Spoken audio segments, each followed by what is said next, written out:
Olá a todos. Nesse vídeo nós vamos conversar então sobre o controle de volume do líquido extracelular e os principais fatores que vão influenciar. Falar de controle do volume extracelular é falar do controle da concentração plasmática de sódio. A gente precisa lembrar de algumas coisas que a gente já viu. Primeiro, o interstício e o plasma, que são os dois principais compartimentos do líquido extracelular, eles são separados apenas pelo endotélio capilar. E os capilares eles são inteiramente permeáveis a eletrólitos. Então, não só a concentração de sódio e dos outros eletrólitos é praticamente igual entre plasma e interstício, como quando tem variação, essas variações elas se equilibram muito rápido. E segundo, a concentração plasmática de sódio é tão alta que ela responde, junto com seus contraíons, pela maior parte das molaridades do líquido extracelular. Além disso, quando você tem movimento de sódio, com a sua quantidade sendo reduzida ou aumentada, você tem um movimento equivalente de água. E como a função renal é a principal maneira de regular a concentração extracelular de sódio, ela também é a principal maneira de regular o volume extracelular. Essa figura ela mostra o efeito de variações na ingestão de sódio pela dieta, no peso corporal e na excreção urinária de sódio. Na situação de equilíbrio inicial, a ingesta de sódio fica em 10 miliequivalentes por dia e o peso corporal em 70 kg. Você tem um aumento muito abrupto, levando a ingestão de sódio para 150 miliequivalentes por dia, que é um aumento de 15 vezes. Já no primeiro dia, metade desse ganho extra é eliminado na urina, com o resto sendo retido, o que vai, logicamente, levar à osmolaridade do plasma, estimulando o da sede e liberação de ADH. Ele vai estimular ao mesmo tempo a reabsorção de tubular de água e a ingestão. O resultado final, então, é um aumento do volume do líquido extracelular até a correção da osmolaridade plasmática e ganho de peso corporal. Ao longo dos próximos dias, se a gente observando aqui, a excreção renal de sódio ela segue aumentando até que o novo equilíbrio é atingido e a excreção se iguala à ingestão. A partir daí, a osmolaridade do plasma não se altera mais. Quando a ingestão de sódio retorna ao nível inicial, você vai ver os mesmos passos sendo repetidos, só que em sentido contrário, e o peso corporal também retornando ao valor inicial. Então a gente pode concluir que uma dieta de alto sódio leva a um aumento do volume do líquido extracelular, enquanto uma dieta de baixo sódio promove redução do volume extracelular. O que vai sugerir que as variações de volume são o principal sinal para aumento ou redução da excreta renal de sódio. Existem 4 vias efetoras que afetam o volume do líquido extracelular, que são o sistema renina-angiotensina-aldosterona, a vasopressina, o sistema nervoso simpático e o peptídeo atrial natriurético. E a gente vai abordar esses sistemas um a um. O primeiro evento da ativação do sistema renina-angiotensina-aldosterona é a liberação de renina. A renina é produzida e liberada pelas células justaglomerulares do aparelho justaglomerular. Vamos relembrar que o aparelho justaglomerular é um arranjo anatômico especial do néfron. O túbulo distal ele passa por entre as arteríolas aferente e eferente junto ao corpúsculo renal. E aí no túbulo distal você vai ter células epiteliais especializadas, que são as células da mácula densa. E essas células estão em contato íntimo com as células justaglomerulares da musculatura lisa das arteríolas aferente e eferente. A renina, por sua vez, é uma enzima proteolítica que vai converter o angiotensinogênio, que é uma forma inativa, em angiotensina 1 através da remoção de 2 aminoácidos terminais. A angiotensina 1, por sua vez, ela vai ser clivada pela enzima conversora da angiotensina, a ECA, que existe na superfície endotelial vascular interna, principalmente nos pulmões. A quantidade de enzima conversora presente nos rins ela é suficiente para sintetizar angiotensina para promover efeitos locais, mas não efeitos sistêmicos. Os rins, então, eles vão receber angiotensina 2 de duas fontes. Primeiro, da circulação sistêmica, que é proveniente principalmente dos pulmões, que tem uma quantidade muito grande de enzima conversora ali, e a angiotensina 2 formada localmente. Além disso, os túbulos renais eles secretam a angiotensina 2 para a luz tubular, fazendo com que a concentração ali seja maior do que na circulação sistêmica. É bom lembrar que a angiotensina 2 ela tem uma meia-vida muito curta, de apenas 2 minutos, então seus efeitos são assim, muito lábeis. O principal fator que controla os níveis de angiotensina 2 circulante é a liberação de renina pelas células justaglomerulares. Mas existem três mecanismos principais envolvidos no controle da liberação de renina. O primeiro é a queda na pressão sanguínea, que ela pode ser percebida por baroreceptores, que são sensíveis à pressão na circulação sistêmica, o que vai ativar a sinalização simpática do aparelho extraglomerular, aumentando então a liberação de renina. A redução do fluxo sanguíneo renal ela vai ser percebida por baroreceptores locais, levando a um aumento na concentração de cálcio intracelular nas células extraglomerares e, novamente, promovendo a liberação de renina. E em um mecanismo que a gente já discutiu anteriormente, ele está ligado à redução da fração filtrada de cloreto de sódio. Uma menor concentração, principalmente de cloreto, atingindo a mácula densa, vai levar à ativação da liberação de renina. As células da mácula densa extraglomerulares, elas atuam como se fosse um sincício. Então, um grupo dessas células vai detectar alterações na concentração tubular de sódio e transmitir informação para o outro, que após receber essas informações vai liberar renina para corrigir o problema. Não existe uma membrana basal intacta entre esses dois tipos celulares. Então, as células da mácula densa, elas na verdade enviam projeções citoplasmáticas diretamente para o interior das células extraglomerulares. A angiotensina 2 ela exibe várias funções, várias ações dentro e fora dos rins. Ela é capaz de elevar o volume do líquido extracelular e o débito cardíaco através de três efeitos principais. Um é o efeito direto na reabsorção de sódio, estimulando o trocador sódio-próton, que vai ser expresso no túbulo proximal, no ramo ascendente espesso da óxido de Henle e no túbulo distal. E também os canais ENaC, que vão aparecer no ducto coletor. Ela também vai elevar a fração de filtração, graças ao seu efeito de aumentar a resistência da arteríola eferente. E além disso, ela estimula a liberação da aldosterona pela suprarrenal, o que vai estimular a reabsorção de sódio distal através dos canais ENaC.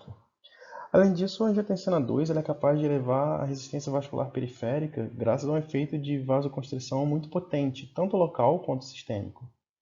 E por ser capaz de provocar um aumento do tônus simpático, através de efeitos que incluem um efeito central que estimula o sistema nervoso simpático, estimulação adrenal e efeitos também na transmissão nervosa que vão facilitar a neurotransmissão. Através de efeitos diretos no hipotálamo, a angiotensina 2 estimula a ingestão de água e secreção de ADH e também a redução do fluxo sanguíneo medular através da vasoconstrição dos vasos retos, um efeito que é mediado por prostaglandinas, o que leva a um aumento da osmolaridade medular, o que aumenta também a reabsorção de sódio pelo ramo fino ascendente e de água no coletor medular. Então é fácil perceber, na verdade, que todos os efeitos da angiotensina 2, de uma maneira ou de outra, diretos ou indiretos, eles vão contribuir para o aumento da pressão arterial. Por algumas causas primárias de hipertensão, como por exemplo estenose da artéria renal, os níveis de renina e, consequentemente, de angiotensina 2, eles são naturalmente elevados. Isso também é percebido em alguns casos de redução de volume, como hemorragias graves e insuficiência cardíaca. Se você pegar um indivíduo sadio com pressão normal, os níveis de angiotensina 2 circulantes eles são baixos.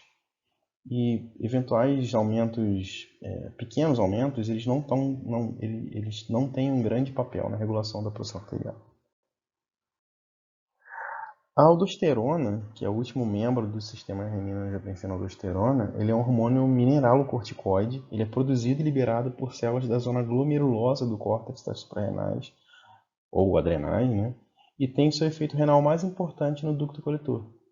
Os principais estímulos para a liberação de aldosterona são variações na concentração plasmática de sódio e potássio e também o ACTH e angiotensina 2. A aldosterona ela vai integrar o sistema renina-angiotensina-aldosterona, como eu falei, e vai contribuir para a regulação do volume extracelular e da pressão arterial através desses efeitos. A aldosterona ela vai entrar na célula tubular e é capaz de aumentar a permeabilidade da membrana luminal a potássio diretamente, um mecanismo que não é bem compreendido, mas que parece ser dependido de uma proteína quinase, que é SGK1. E através das ações do seu receptor nuclear, entenda que ela é um mineralocorticoide, ela tem um receptor nuclear que vai afetar a expressão genética. Então, através das ações desse receptor, ela vai estimular a síntese de uma série de proteínas indutoras que vão levar a dois efeitos principais. Primeiro, estimular a secreção ativa de de próton através de uma prototepease luminal. E segundo, estimular a reabsorção de sódio, aumentando a expressão dos canais ENaC na membrana luminal também. E é possível também que a aldosterona tenha um efeito rápido, que não depende de controle de expressão genética, que pode estar ligado à incorporação de canais que já existem, que já estão sintetizados na membrana, ou também por estimulação da atividade da sódio-potássio-tepease, o que promoveria um aumento do gradiente eletroquímico que é necessário para a reabsorção de sódio. Lembra que toda a reabsorção de sódio luminal depende da sódio-potássio-tepease basolateral. A inervação simpática ela promove seus efeitos graças à liberação de norepinefrina. A norepinefrina ela promove 3 efeitos na reabsorção de sódio. Em primeiro lugar, a norepinefrina tem um efeito vasoconstritor e vai exercer esse efeito nas arteriolas aferente e também na eferente. Se a estimulação for leve, o efeito é primordialmente na arteriola eferente, o que vai provocar um aumento do ritmo de filtração glomerular. Mas sendo uma estimulação forte, as duas arteriolas estão contraídas, reduzindo tanto o fluxo sanguíneo renal quanto o ritmo de filtração glomerular. O segundo efeito é estimular a liberação de renina, o que vai deflagrar todos os efeitos do sistema renina-angiotensina-aldosterona que a gente acabou de ver nos slides anteriores. E o terceiro é a ativação de receptores alfa-adrenérgicos nos túbulos renais, o que vai aumentar a reabsorção de sódio. Esse efeito é importante dizer que ele não está ligado a nenhuma alteração hemodinâmica, e é apenas o resultado da ativação do trocador sódio-próton luminal e da sódio-potássio-tepease. O principal estímulo para a liberação de ADH é o aumento da osmolaridade plasmática, o que é sentido pelos osmoceptores hipotalâmicos que vão então estimular a secreção pela neurohipófise. Mas o ADH ele também é secretado em resposta a grandes reduções no volume extracelular. Nesse caso, o ADH tem um efeito secundário que vai levar ao aumento da reabsorção de sódio, o que vai contribuir para a restauração do volume. No ramo espesso ascendente da alça de Henle, o ADH ele é capaz de estimular a atividade do cotransportador tríplice, num efeito que é dependente de AMP cíclico e aumentando a reabsorção de sódio nesse trecho. O peptídeo atrial natriurético, como o nome diz, ele é produzido e liberado por miócitos atriais, e ele vai ter no rim um efeito natriurético. O ANP ele é um peptídeo pequeno, de 28 aminoácidos, e ele é liberado em resposta ao estiramento dos miócitos no átrio esquerdo, que é promovido pelo aumento do volume circulante. De maneira análoga, a sua liberação ela vai ser inibida pela redução do volume e da pressão sanguínea. O ANP ele tem o papel de normalizar a volemia, a pressão sanguínea, e ele vai cumprir esse papel através de 4 efeitos diferentes. Primeiro, ele causa vasodilatação generalizada, seja ela direta ou interferindo no efeito de algum vasoconstritor. E segundo, ele vai aumentar a permeabilidade vascular à água, e isso vai favorecer o vazamento de plasma para o interstício, que gera edema, que normalmente não é preocupante, mas dependendo da quantidade de ANP liberado, né, da força do estímulo e outros fatores associados, pode se tornar um problema. Ele vai causar vasodilatação renal, o que vai aumentar o fluxo sanguíneo tanto cortical e medular. E é importante a gente lembrar que o aumento do fluxo sanguíneo renal medular ele vai levar à lavagem papilar. E isso vai causar perda de capacidade de reabsorção de água e, portanto, diurese, porque vai prejudicar o gradiente osmótico do córtex em relação à medula. E ele vai promover a elevação do ritmo de filtração glomerular, o que vai aumentar a carga filtrada de sódio, já que o fluxo sanguíneo renal é aumentado. Além disso, a pressão hidrostática capilar ela já se encontra aumentada, e o ANP ele interfere no coeficiente de filtração também, porque ele provoca o relaxamento das células mesangiais, que vão dar sustentação física ao glomérulo, o que vai aumentar a capacidade de filtração. Você imagina toda aquela rede de filtração, tá aqui apertadinha, e de repente você relaxa, então você aumenta a capacidade de filtração. Isso era o que eu gostaria de passar para vocês sobre o controle renal do volume extracelular, que é um dos principais modos de se controlar a pressão arterial. Mas antes de encerrar, a gente precisa falar sobre mais um fator que é extremamente comum e que, francamente, deveria ser mais comum ainda, que é a influência que o exercício físico tem sobre a pressão arterial. Os efeitos fisiológicos do exercício físico eles podem ser classificados em agudos imediatos, que acontecem logo após os exercícios, e aqui a gente pode incluir elevação de frequência cardíaca, ventilação pulmonar e a sudorese. Os agudos tardios vão aparecer 24, 48 horas até 72 horas após o exercício. Eles vão aparecer na forma de pequena redução da pressão arterial, o que é especialmente relevante em pacientes hipertensos, expansão do volume plasmático e melhora da função endotelial. Os efeitos crônicos, eles são já adaptações do organismo, eles são duradouros e são resultados de uma rotina regular de exercício. E eles vão resultar em, por exemplo, redução da taxa dos batimentos cardíacos em repouso, hipertrofia do ventrículo esquerdo, aumento do consumo máximo de oxigênio. E o exercício também vai estimular a angiogênese. Então, durante o exercício físico, o organismo também precisa acomodar certas mudanças para facilitar essa atividade física extra. Então, há um aumento no débito cardíaco para aumentar o aporte de sangue para os músculos. E a pressão sistólica ela tem um aumento proporcional ao aumento do débito cardíaco, o que vai se refletir numa maior perfusão para os músculos em atividade. Em outros tecidos, como por exemplo os rins e o sistema digestório, o efeito é contrário. O efeito é de vasoconstrição e redução do fluxo sanguíneo, o que vai contribuir para a redução da resistência vascular geral. Então, novamente, aumentando a perfusão para os tecidos que mais necessitam. A pressão arterial em exercício ela pode subir em indivíduos saudáveis a valores superiores a 40/25, sem qualquer prejuízo à saúde. Então, resumindo, a gente pode dizer que durante o exercício, o corpo sofre alterações cardiovasculares e respiratórias a fim de atender essas necessidades elevadas dos músculos em atividade e também que conforme essas alterações vão ocorrendo com mais frequência, também ocorrem modificações do próprio tecido muscular que vão facilitar a perfusão e aumentar o desempenho. Então, essas alterações de débito cardíaco e pressão arterial durante o mesmo nível de exercício, né, que você está acostumado a fazer, elas tendem a se reduzir. Então, esses efeitos agudos acabam sendo menos sentidos.